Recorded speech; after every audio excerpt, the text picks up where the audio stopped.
오늘 본문의 말씀은 히스기야 왕이 유다 왕국을 다스릴 때 아수르의 사내립 군대 18만 5천의 군대가 쳐들어왔어요. 예루살렘을 제외한 유다 왕국의 모든 성읍을 이미 다 정복한 상태였습니다. 딱 하나 예루살렘만 지금 남아 있었어요. 풍전등합니다. 절대절명의 위기 가운데 빠져있는 예루살렘을 지금 배경으로 하고 있는 말씀이죠. 아수르의 군대장관이었던 랍사게는 예루살렘 성 앞에 나와서 백성들을 많은 말을 가지고 회유했습니다. 이사야 36장 전체의 말씀이 랍사게의 연설이에요. 그가 이 연설을 통해서 하고자 했던 것은 백성들의 마음, 지금 굉장히 극도의 불안감을 가지고 있는 백성들의 마음을 그들의 왕인 히스기야로부터 떠나게 만들고 또 그들이 믿고 따르는 여호와 하나님을 떠나게 만드는 것이 그의 연설의 목적이었습니다. 나라가 힘이 없고 나라가 하나님을 제대로 못 섬겨서 나라가 이런 위기 가운데 있을 때 정말 하찮은 이방인이 와서 그렇게 하나님을 능멸하고 멸시하는데도 대항하지 못하는, 왜 이런 현상이 일어났겠느냐? 결국은 자업자득인 거죠. 어쩌면 오늘날 우리 한국교회의 모습도 자업자득이라고 할 수 있습니다. 자, 그렇다면 우리 한국교회는 지금 이 부끄럽고 답답한 상황 속에서 그럼 무엇을 해야 할까? 오늘 이사야 36장 21절 말씀 우리 같이 한번 읽어보겠습니다. 시작.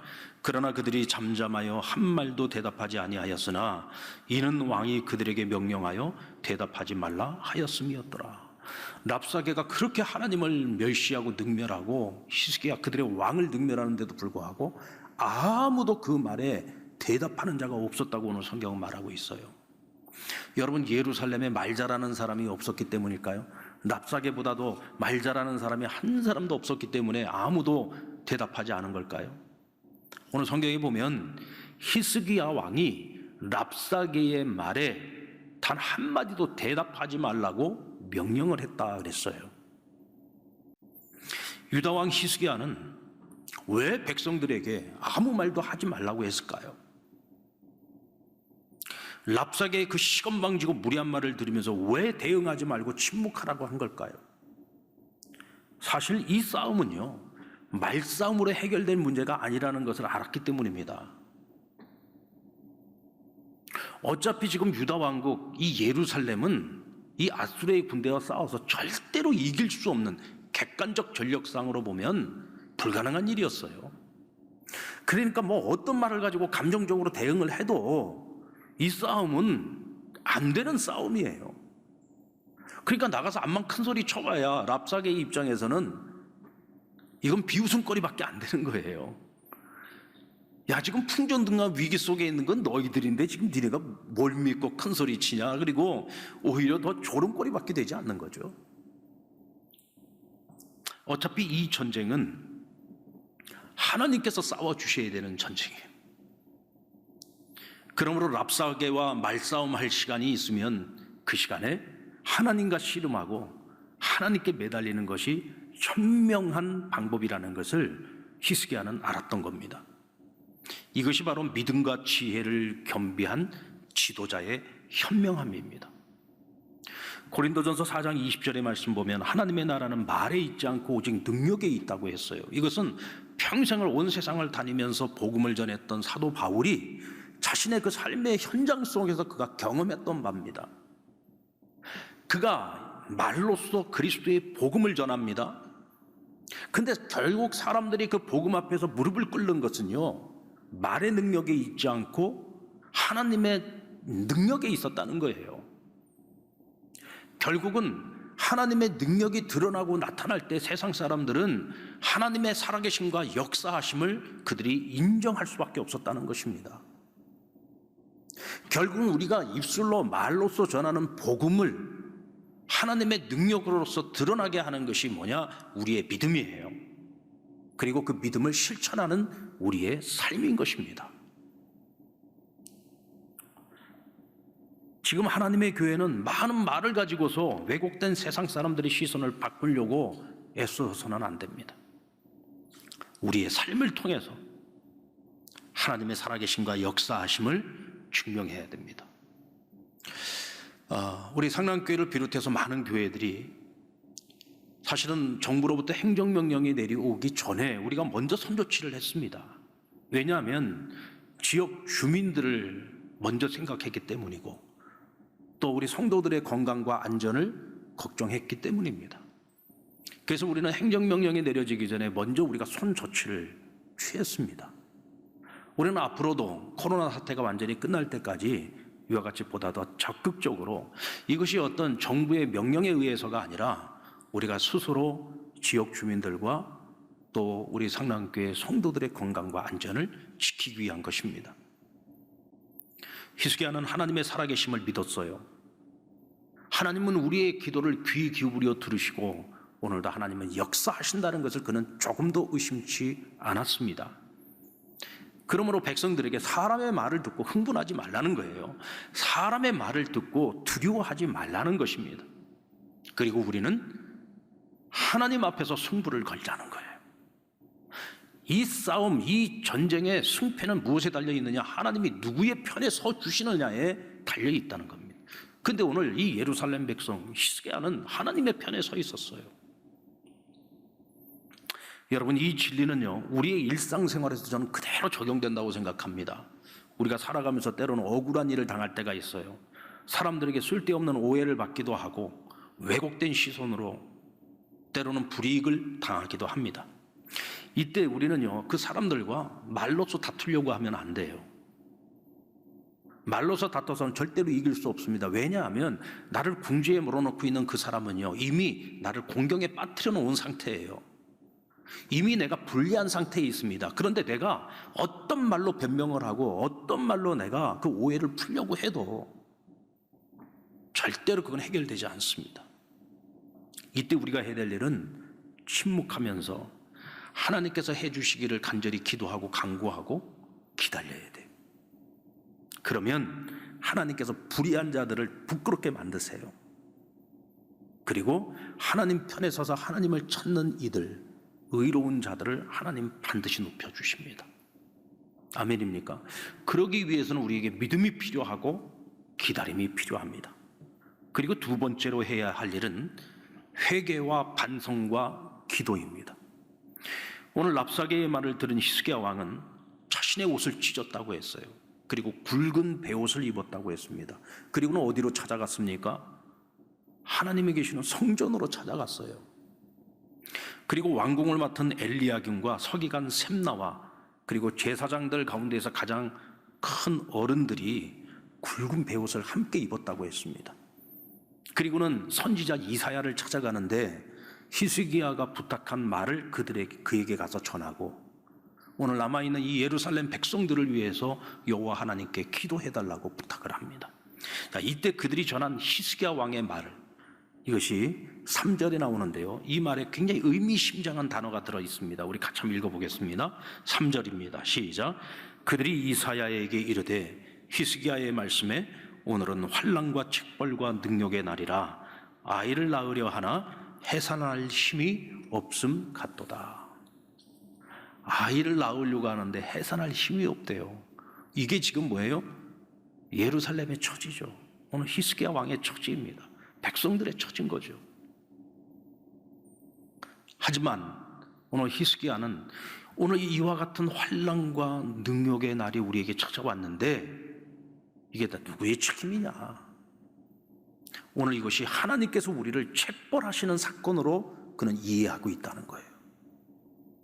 오늘 이 환난, 오늘 이 능력, 어쩌다 이런 날이 우리 앞에 지금 찾아왔느냐? 이것이 대체 무엇 때문인가? 그것은 하나님이 우리를 지금 책벌하시는 것이다. 그리고 하나님의 이 책벌이 누구 때문이냐? 자신 때문이라고 그는 고백을 하고 있습니다. 왜? 오늘 랍사게가 말하고 있는 것처럼 히스기야는 애국과의 동맹을 통해서 아수르를 견제하려고 했어요. 어느 순간에 자기도 모르는 사이에 하나님보다도 애국과의 동맹을 더 의지했던 거죠. 하나님이 그것을 기쁘게 여기지 않았고 그 탓으로 인하여 오늘 이와 같은 능력을 우리가 지금 당하고 있다는 거예요. 가만히 생각해 보니까 이 모든 것이 다 누구의 책임이다? 지도자인 나의 책임이다는 거예요. 히스기야는 37장 20절에서 아수르 왕 사네립의 그 편지를 하나님 앞에 쫙 펼쳐놓고 하나님 앞에 기도를 합니다. 그리고 이렇게 기도를 마쳤어요. 우리 하나님 여호와여, 이제 우리를 그의 손에서 구원하사 천하 만국이 주만이 여호와이신 줄을 알게 하옵소서. 하나님 능력을 보여주십시오. 지금 하나님을 능멸하는 자가 저렇게 큰 소리를 치고 있습니다. 아수르의 사네립 왕이 하나님을 능멸하고 저를 능멸하는 이런 장문의 편지를 보냈습니다. 하나님, 이 참담한 현실을 지금 하나님 다 보고 계시지 않습니까? 오늘 이 능멸을 끝낼 수 있는 분은 하나님밖에 없습니다. 그리고 오직 모든 영광 하나님 당신만이 받으시기를 원합니다. 오직 이 세상에 신은 오직 하나님 한 분인 것을 저들이 알게 해주시고 깨닫게 해달라는 거예요. 우리는 절대로 그들이 하는 말에 귀를 기울이면 안 됩니다. 히스기야의 믿음, 히스기야의 마음을 가지고 우리 포기하지 않고 기도해야 돼요. 그러면 하나님께서 히스기야의 기도를 들으시고 역사하신 것처럼 오늘 우리가 가지고 있는 어떤 문제들도 하나님은 해결해 주실 수가 있습니다. 아멘입니까? 어차피 내가 감당하지 못하는 것이기 때문에 문제인 거예요. 그래서 이 문제는 내 힘으로 어차피 불가능해요. 해결이 안 됩니다. 그래서 하나님께 구하는 거예요. 우리가 믿음을 가지고 구할 때 하나님께서 히스기야에게 응답하셨던 것처럼 우리에게도 응답하실 줄로 믿습니다. 자, 이때 하나님의 영이신 성령의 역사가 기도의 응답으로 나타납니다. 우리 이사야 37장 6절로 7절 말씀을 같이 한번 읽겠습니다. 시작. 이사야가 그들에게 이르되 너희는 너희 주에게 이렇게 말하라.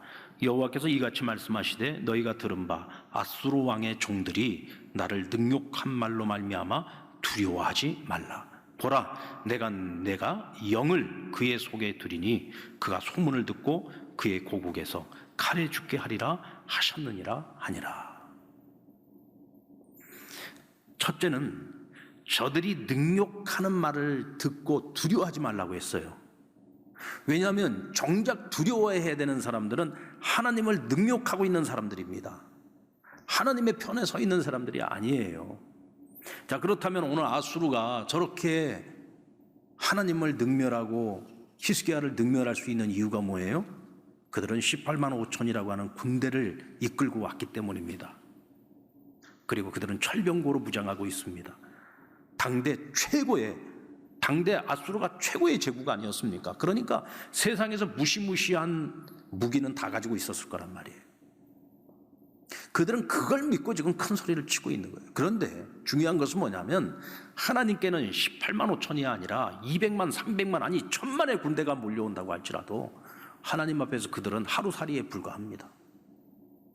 자, 이사야 37장 36절 말씀 우리 같이 한번 읽어봅시다. 시작. 여호와의 사자가 나가서 아수르 진중에서 18만 5천인을 쳤으므로 아침에 일찍 일어나 본즉 시체뿐이라. 자, 며칠 만에 하룻밤 사이에 일어난 일입니다. 그들이 믿었던 18만 5천의 군대가 하룻밤 사이에 전부 시체로 변했대요. 어떻게 이런 일이 가능할까요? 여러분, 눈에 보이는 것들을 보고 눈에 귀에 들리는 말들 때문에 우리가 너무 그것 때문에 불안해하거나 두려워할 필요가 없다. 오늘 성경이 분명히 말씀해주고 있습니다. 너희가 두려워해야 될 것은 그것이 아니라 너희가 두려워야 하나님을 두려워해야 된다는 거예요. 우리를 바라보시고 오늘 우리를 지금 책벌하고 계시는 하나님의 시선, 하나님의 마음, 그것을 우리가 더 두려워해야 된다는 거예요. 사람들의 말은요, 시간 지나고 나면 또 다 사라집니다. 지금 그 냉랭한 시선도 또 어떤 몇 가지 좋은 사건들만 있으면 또 우리 한국 사람들 또 금방 마음이 또 변하잖아요. 사실 그런 것들을 우리가 두려워해서는 안 된다.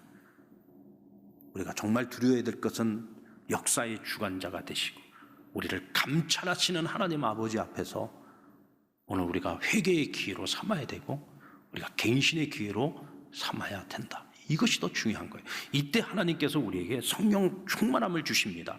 37장 7절에 보면 나의 영을 그의 속에 두리니, 여기서 말하는 그는 누구예요? 사네립 왕을 말하는 겁니다. 아수르 왕이죠. 그의 마음속에 하나님의 영을 두어서 그가 고국으로부터 들려오는 소문을 듣고 고국으로 돌아갈 것이다. 고국으로부터 지금 자기네 본국 아수르가 지금 이민족의 침입으로 말미암아 지금 어려움 속에 있다라는 소식을 들었어요.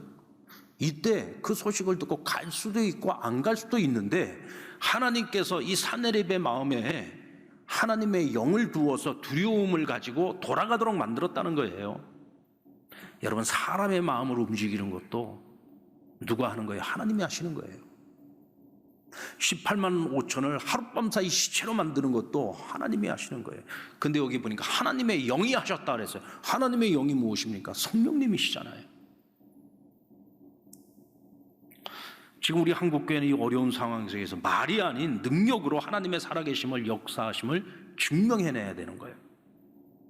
이를 위해서 가장 필요한 것이 성령의 기름 부으심과 성령의 충만함을 회복하는 것입니다. 성령이 임하셔야 우리 안에 있는 두려움을 극복할 수 있어요. 성령 충만해야 신묘막식하신 하나님의 선한 도구로 우리가 쓰임받을 수 있습니다. 초대교회는 오늘날의 한국교회처럼 많은 수가 모이는, 성도들이 많이 모이는 그런 교회가 아니었어요. 작은 교회였습니다. 그렇다고 해서 무슨 대외적으로 무슨 정치력이 있었느냐, 그런 것도 아닙니다. 재정이 넉넉했느냐, 그것도 아닙니다. 당대 초대교회는요, 날마다 핍박의 상황 속에 놓여 있었어요. 그런 초대교회, 세상적으로 보면 너무나도 미약하고 힘이 없는 교회의 모습이었지만, 그러나 그 공동체가 세상을 뒤집어 놓지 않았습니까? 당대 최고의 제국이었던 로마를 무너뜨렸어요.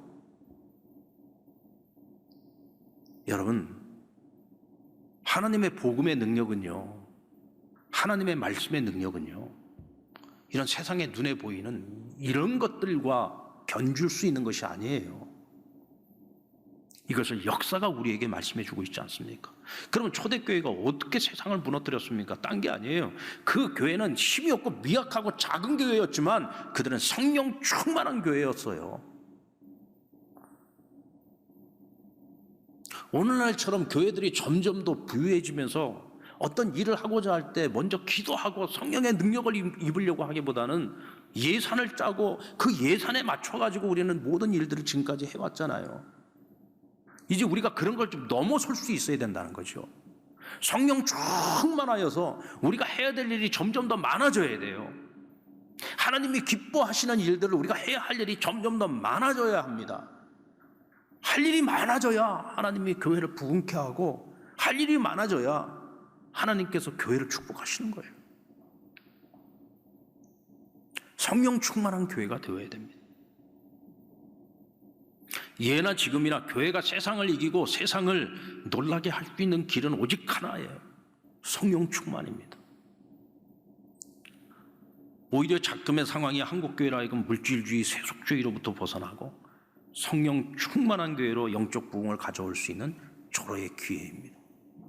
여러분들, 세상이 교회를 인정하는 건 딴 거 아니에요. 자기들이 스스로 해결할 수 없는 것을 교회가 해결할 수 있을 때 세상은 교회를 인정할 수밖에 없어요. 성경에 보면 맨 그런 사건들 아닙니까? 가장 대표적인 사건이 그거잖아요.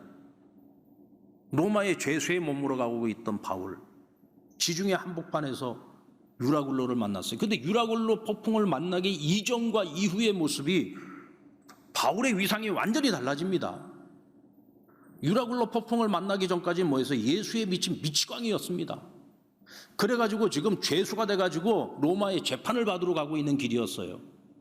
그 배 안에서도요, 가장 놀림감이었고 조롱거리였습니다.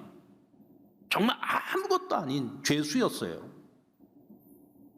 근데 유라굴로라고 하는 그 위기 앞에서 이 배 안에 타고 있는 로마의 군인도, 선장도, 평생을 바다에서 먹고 살아온 뱃사람들도 구원의 여망을 잃었다고 했습니다. 자기들의 힘으로는, 인간적인 능력으로는 해결할 수 없는 문제였던 거죠. 이때 누가 나섰어요? 바울이 나서지 않습니까? 하나님께 기도했더니 하나님께서 내가 이 사람들 중에 한 명의 생명도 잃어버리지 않게 할 것이고 내가 저들을 다 너에게 붙여주겠다는 하나님의 약속의 말씀을 들었어요. 그래가지고 결국 그들을 다 구원해내지 않습니까? 뭐 많은 말을 할 필요가 없어요.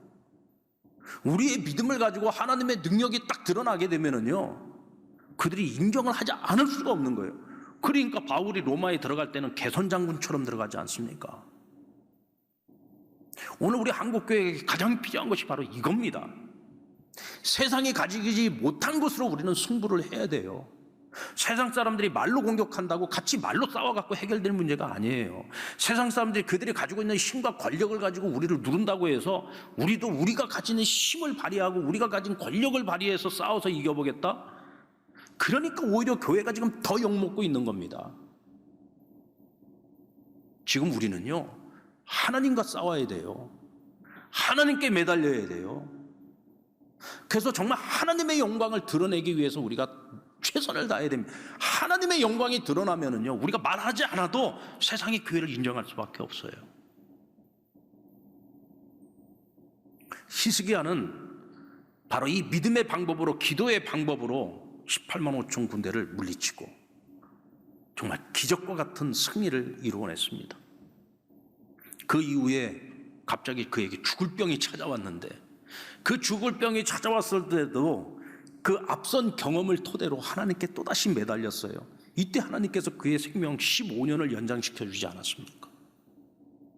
바로 그런 겁니다. 오늘 이 땅의 교회는요, 하나님 살아계신 역사의 그 증거를 끊임없이 우리 교회 위에 쌓아가야 돼요. 세상적인 것들이 아니라 그런 것들은 이제는 우리가 자꾸 떨쳐버려야 되고, 이제는 믿음의 방법으로, 믿음으로 이루어가는 기적의 역사를 오늘 우리 교회의 역사에 쌓아가야 되는 거예요. 그러지 않으면 오늘 우리 한국교회는 희망이 없습니다. 소망이 없습니다. 아까 서두에도 말씀드렸던 것처럼 한 번 잃어버린 이미지 회복하는 거 정말 많은 시간이 걸립니다. 그리고 세상은 점점 더 그렇게 우리를 만들어 가고 있어요. 오늘날에 어떤 정부의 정책이나 또 잘못되어진 부분들에 대해서 오늘 이 세상에 많은 종교들이 있지만 잘못된 것을 잘못됐다고 지적하고 얘기하는 종교는 기독교밖에 없습니다. 그래서 어쩌면 교회가 더 미움을 받는 것일 수도 있어요. 그리고 오늘 이 세상의 많은 매스 미디어나 언론들이 그렇게 교회를 왜곡시키고 있는 면도 있습니다.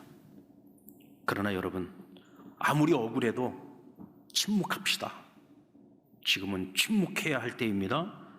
그리고 하나님 앞에 이 모든 환난과 능력의 날이 누구의 탓이 아니라 바로 우리의 탓이다. 이것은 우리를 향한 하나님의 책벌이라고 하는 사실을 우리가 믿고 그것을 인정하고 회개의 기회로 삼아야 됩니다. 여러분들, 우리가 다시 대면의 예배를 드릴 수 있는 날이 속히 올 수 있도록 위해서 기도해 주시고, 그날까지 우리가 정말 한 끼라도 함께 금식하면서 하나님 앞에 회개하는 시간을 갖고, 또 코로나의 종식을 위해서, 그리고 무엇보다도 중요한 것은 종식도 중요하지만 이것이 과학과 의학의 힘만으로 이루어진 것이 아니라 정말 하나님이 하셨다라고 하는 하나님의 능력이 드러날 수 있는 그런 종식이 될 수 있도록 위해서 기도해 줬으면 좋겠습니다. 그리고 무엇보다 성령 충만하십시다. 이를 위해서 기도해야 됩니다. 우리 한국교회는 처음부터 성령 충만한 교회였습니다. 그런데 우리가 너무 풍요로워지고 교회가 너무 거대해지고 메가처치가 되어져 가면서 교회들이 기도하고 성령 충만해지기보다는 너무 우리가 세속화되어진 것이 사실입니다. 우리는 정말 가난하고 힘들었던 그때로 우리 스스로가 내려가서 하나님 앞에 우리 몸을 스스로 쳐서 하나님께 복종하며 지금은 기도하고 성령 충만한 교회의 모습을 다시 회복해서 세상을 부끄럽게 할 수 있는 그런 위대한 하나님의 교회, 충만한 교회를 회복하는 저와 여러분 될 수 있기를 주님의 이름으로 축원합니다.